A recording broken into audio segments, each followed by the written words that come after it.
Hey students, welcome back to Learn with Z. It's me Zina, your English teacher. Hope you're all doing well and let's start our class. In today's session, we are going to discuss simple present tense. നമ്മുടെ ആദ്യത്തെ ക്ലാസ്സിൽ ഒരു tense structure പഠിച്ചിട്ടുണ്ടായിരുന്നു അല്ലേ? എല്ലാവർക്കും ഓർമ്മയുണ്ടാവുമെന്ന് വിചാരിക്കുന്നു. ആ tense structure പഠിപ്പിച്ചിരുന്ന സമയത്ത് പറഞ്ഞിരുന്നു അതിൻ്റെ ഓരോരോ പോർഷൻസ് സെപ്പറേറ്റ് ആയിട്ട് എടുത്ത് നമ്മൾ വിശദമായിട്ട് പിന്നീട് പഠിക്കുമെന്ന് പറഞ്ഞിട്ടുണ്ടായിരുന്നു. അപ്പോൾ നമ്മൾ അതിലത്തെ പ്രസൻറ്റ് ടെൻസ് ആണ് സ്റ്റാർട്ട് ചെയ്യുന്നത്. പ്രസൻറ്റ് ടെൻസിലെ ഫസ്റ്റ് പോർഷൻ ആയിട്ടുള്ള സിമ്പിൾ പ്രസൻ്റ് ആണ് നമ്മളിന്ന് വിശദീകരിച്ച് പഠിക്കാനായിട്ട് പോകുന്നത്. അതുപോലെ തന്നെ ഈ ഒരു ക്ലാസ് കഴിയുന്നതോട് കൂടിയിട്ട് നിങ്ങൾക്ക് എല്ലാവർക്കും ഇംഗ്ലീഷിൽ ചെറിയ രീതിയിൽ സംസാരിച്ച് തുടങ്ങാനായിട്ട് പറ്റും. അപ്പോൾ നമ്മുടെ തമ്മിൽ കണ്ടതുപോലെ തന്നെ ഈ ഒരു ക്ലാസ് കഴിയുന്നതോടുകൂടി നിങ്ങളെല്ലാവരും ഇംഗ്ലീഷ് ചെറിയ രീതിയിൽ സംസാരിക്കാനായിട്ട് പോവുകയാണ്. അപ്പോൾ എല്ലാവരും റെഡി ആയിരിക്കുക, ശ്രദ്ധിച്ച് ക്ലാസ് കേൾക്കുക, നോട്ട്സും കാര്യങ്ങളൊക്കെ എഴുതിയെടുക്കുക, ബൈ ഹാർട്ട് ചെയ്യുക, പ്രാക്ടീസ് ചെയ്യുക. And all the best to everyone. എന്താണ് simple present tense? Simple present tense നമ്മൾ വളരെ സിമ്പിളായി ലഘുവായി പറയുകയാണെന്നുണ്ടെങ്കിൽ നമ്മൾ എല്ലാ ദിവസവും നിത്യേന ചെയ്യാറുള്ള കാര്യങ്ങൾ സംസാരിക്കുന്നത് സിമ്പിൾ പ്രസൻറ്റ് ടെൻസിലാണ്. അതായത് നമ്മൾ എല്ലാ ദിവസവും രാവിലെ എണീക്കാറുണ്ട്, നമ്മൾ എല്ലാ ദിവസവും പല്ല് തേക്കാറുണ്ട്, ചായ കുടിക്കാറുണ്ട്, ഉറങ്ങാറുണ്ട്, കുളിക്കാറുണ്ട്. ഇങ്ങനെ നമ്മൾ നിത്യമായിട്ട് റെഗുലറായിട്ട് ചെയ്യുന്ന കാര്യങ്ങളാണ് സിമ്പിൾ പ്രസൻറ്റ് ടെൻസിൽ വരുന്നത്. അപ്പോൾ നിങ്ങളുടെ അടുത്ത് ഒരാൾ വന്നിട്ട് നിങ്ങൾ പല്ല് തേക്കാറുണ്ടോ എന്ന് ചോദിച്ചു കഴിഞ്ഞാൽ നമ്മൾ എന്താണ് മലയാളത്തിൽ ആൻസർ ചെയ്യുക? ഞാൻ പല്ല് തേക്കാറുണ്ട് എന്ന് പറയില്ലേ? ആ ക്വസ്റ്റ്യനും ആ ആൻസറും എവിടെയാണ് വരുന്നത്? സിമ്പിൾ പ്രസൻറ്റ് ടെൻസിലാണ് വരുന്നത്. അപ്പോൾ നമുക്കിനി കുറച്ച് ഉദാഹരണം വെച്ചിട്ട് പഠിക്കാം. കഴിഞ്ഞ ക്ലാസ്സിൽ നമ്മൾ എങ്ങനെയാണ് സെൻറ്റൻസ് ക്രിയേറ്റ് ചെയ്യുക എന്നുള്ളതും എന്താണ് നൗൺ, വേർബ്, ഒബ്ജക്റ്റ് എന്നുള്ളതും പ്രോനൗൺസ് ഏതൊക്കെയാണെന്നുള്ളതും പ്രോനൗൺസ് എവിടെയൊക്കെയാണ് ഉപയോഗിക്കുക എന്നുള്ളതും നമ്മൾ പഠിച്ചിട്ടുണ്ടായിരുന്നു. അതിൻ്റെ ഒരു ആക്ടിവിറ്റി എന്നോണം പരമാവധി വേർബ്സും നൗൺസും ഒബ്ജക്ട്സും ഒക്കെ വേർഡ്സ് കണ്ടുപിടിച്ച് എഴുതി വെക്കാനായിട്ട് പറഞ്ഞിട്ടുണ്ടായിരുന്നു അല്ലേ? അപ്പോൾ ആ വേർബ്സും നൗൺസും ഒബ്ജക്ട്സും ഒക്കെ ഉപയോഗിച്ചുകൊണ്ട് നമുക്ക് സിമ്പിൾ പ്രസൻറ്റ് ടെൻസിൽ സെൻറ്റൻസസ് ക്രിയേറ്റ് ചെയ്യാം. വളരെ സിമ്പിളാണ്.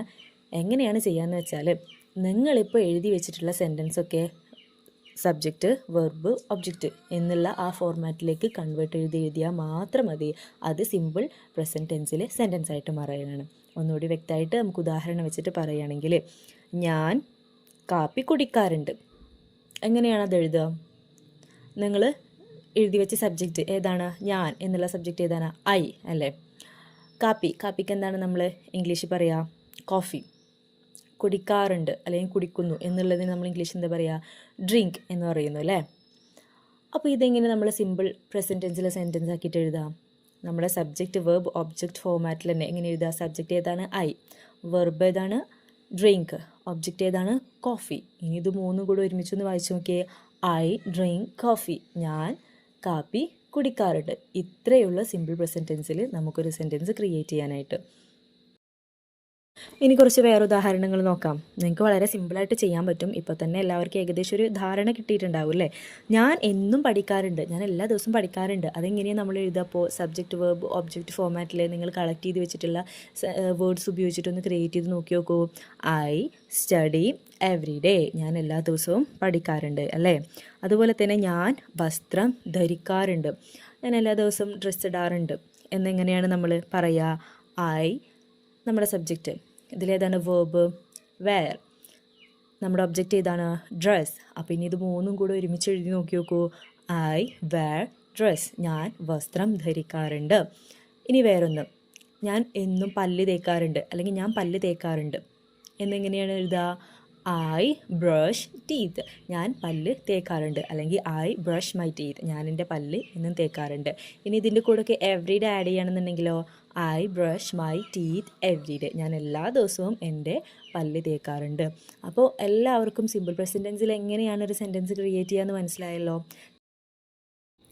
ഇനി നമ്മൾ ഇപ്പോൾ പഠിച്ച സിമ്പിൾ പ്രസൻറ്റ് ടെൻസ് ഒന്നുകൂടി തറവാകാൻ വേണ്ടി, ഒന്നുകൂടെ നമുക്ക് മനസ്സിലാവാൻ വേണ്ടിയിട്ട് ഒരു ആക്ടിവിറ്റി ചെയ്യാൻ പോവുകയാണ്. അപ്പോൾ ഇത് ആക്ടിവിറ്റി ടൈമാണ്. എല്ലാവരും പെന്നും പേപ്പറൊക്കെ എടുത്ത് റെഡി ആയിട്ടിരിക്കുക.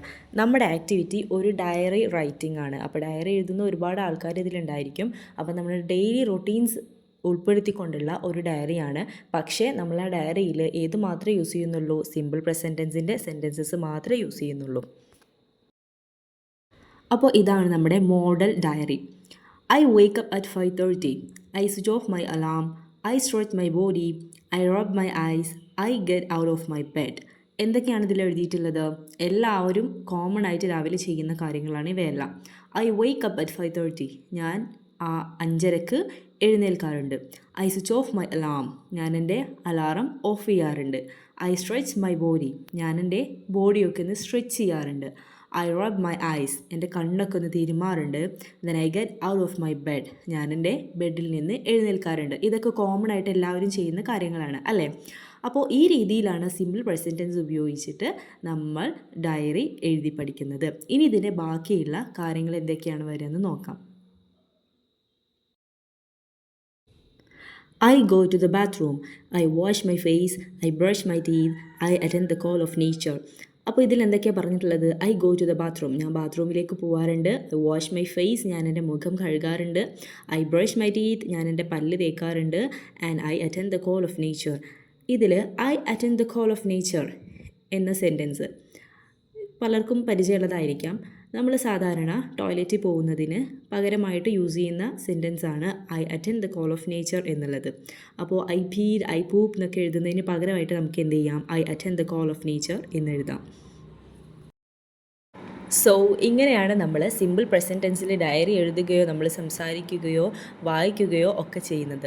അപ്പോൾ ഇനി നമുക്ക് ഡയറി എഴുതാൻ ഹെൽപ്ഫുൾ ആവുന്ന, ഇപ്പോൾ ഓരോ സെൻറ്റൻസസ് കഴിഞ്ഞിട്ടും ഫുൾ സ്റ്റോപ്പ് ഇട്ടതിന് ശേഷം പിന്നീട് അതിനുശേഷം അത് കഴിഞ്ഞ് എന്നൊക്കെ മീനിങ് വരുന്ന വേർഡ്സ് ഏതൊക്കെയാണെന്നൊന്ന് ഡിസ്കസ് ചെയ്യാം. And, then, later, after that, later that, ഇതിൻ്റെയൊക്കെ മീനിങ് വരുന്നത് പിന്നീട്, അത് കഴിഞ്ഞിട്ട്, ശേഷം, പിന്നെ എന്നുള്ള മീനിങ്സാണ് ഇതിനെല്ലാം വരുന്നത്. അപ്പോൾ ഈ ഈ വേർഡ്സ് നമുക്ക് എന്ത് ചെയ്യാം? നമ്മൾ എഴുതുന്ന സെൻറ്റൻസിന് കഴിഞ്ഞതിന് ശേഷം ഇടയിലായിട്ട് കൊടുത്തിട്ട് നമ്മുടെ ഡയറി കണ്ടിന്യൂസ് ആയിട്ടുള്ള ഒരു ഡയറി ആക്കിയിട്ട് മാറ്റാം. അപ്പോൾ ഇങ്ങനെയാണ് സിമ്പിൾ പ്രസൻറ്റ് ടെൻസിൽ നമ്മൾ ഡയറി എഴുതുന്നത്. നിങ്ങൾ ചെയ്യേണ്ടത്, നിങ്ങൾ രാവിലെ എണീറ്റത് മുതൽ രാത്രി എഴുതുന്നവരെയുള്ള എല്ലാ കാര്യങ്ങളും, ഓരോ സിംഗിൾ കാര്യങ്ങളും, ഇവൻസും നിങ്ങൾ എന്ത് ചെയ്യണം? ഇങ്ങനെ ഇംഗ്ലീഷിലോട്ട് കൺവേർട്ട് ചെയ്തിട്ട് ഡയറി എഴുതുക. എന്നിട്ട് ആ ഡയറി നിങ്ങൾ വായിച്ചു നോക്കുക. അപ്പോൾ ഒരുപാട് വേർഡ്സ് നിങ്ങളുടെ മൈൻഡിൽ ഫീഡാവും.